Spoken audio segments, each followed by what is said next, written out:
Who came in second last night, Senator Marco Rubio of Florida. Senator Rubio, welcome back to Meet the Press, sir. Thank you. Thanks for having me on. You got it. Okay, sorry about that. Let me start with how you feel about this win, this second place finish last night. You had every major endorsement that you could have had, and yet you still finished a distant second in South Carolina. How do you look at this as a positive and not a negative? Because 65% of the people voted yesterday, and about 70% of Republicans around the country have said we want someone other than Donald Trump to be our nominee. And the problem is that vote was still divided even last night among 5 other people or 4 other people. I think now the race is narrowing even more, and as it narrows and continues to narrow, we're going to continue to gain. So it was a very unusual year. You usually don't have 5 campaigns operating full-time in a state this late into the process, 3 states in. But I feel great that now that the choices have become less and less, more and more that new voter, or alternative to Donald Trump vote, is going to coalesce around us, and obviously we have to go out and do the work of making that happen, but we feel good about that. But you know, the issue that it seems like I think all Republicans have had going up against Donald Trump is whether it's been Jeb Bush, Ted Cruz, you've done it a little bit as well. You say he's not a real Republican in this issue, he's not a real Republican in this issue, and I'm sure you just heard my interview with him. He doesn't have a lot of traditional Republican stances on issues, and yet he's still winning. How do you ever win over his voters? Yeah. Well, a couple things happen. Number one is he'll say something over the top, and then you guys in the press will decide, let's not cover anything, let's just focus on the outrageous statement. So he's been very good at dominating that, and in an 11-person or 15-person field, it crowded a lot of people out. That's going to become harder to do. The second point that I would make is, look, people are really angry at Washington, and they have a right to be. It's why I ran in 2010, by the way, and it's because I didn't want my next U.S. Senator to be someone who was going to go up there and do the same stuff people have been doing. But I guess our argument is it's okay to be angry and upset at Washington, but anger alone is not going to be enough. You deserve a nominee who tells you exactly, here's what we're going to do, and outlines that, so you know what you're getting. So there's some level of accountability here. So my campaign is about this. We are very realistic about our challenges right now in this country.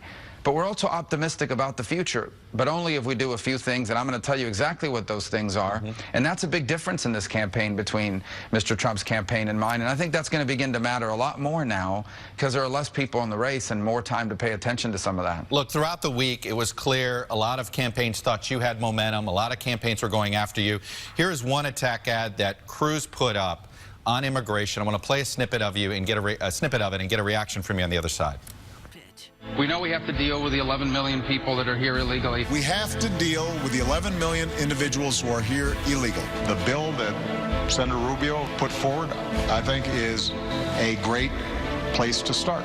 They still have to qualify for it, meaning Passing a background check, pass a background check, paying a penalty, pay a fine, paying taxes. start paying taxes. It won't be a quick process, That is a long path, but it will be a fair process. but I do think it's fair.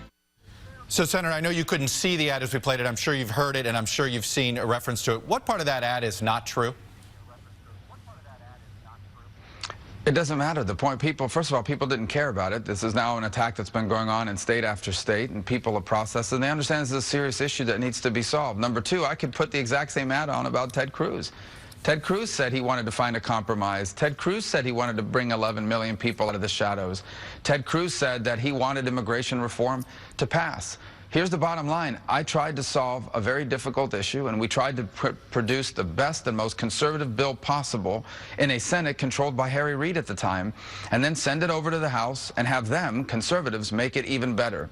It didn't work out because the House never took it up. And so now it's very clear that the only way forward is going to be to do it in pieces, beginning by securing our border. And that's what we'll do. When I'm president, the Senate bill's not going to be what we're operating off of. It's going to begin by focusing on securing our border first and foremost. And until you do that, you're not going to be able to do anything else. All right, I got to talk process. You woke up in Tennessee this morning. That tells me that's a little bit of a tell. That's a state, obviously, you think you can win on Super Tuesday.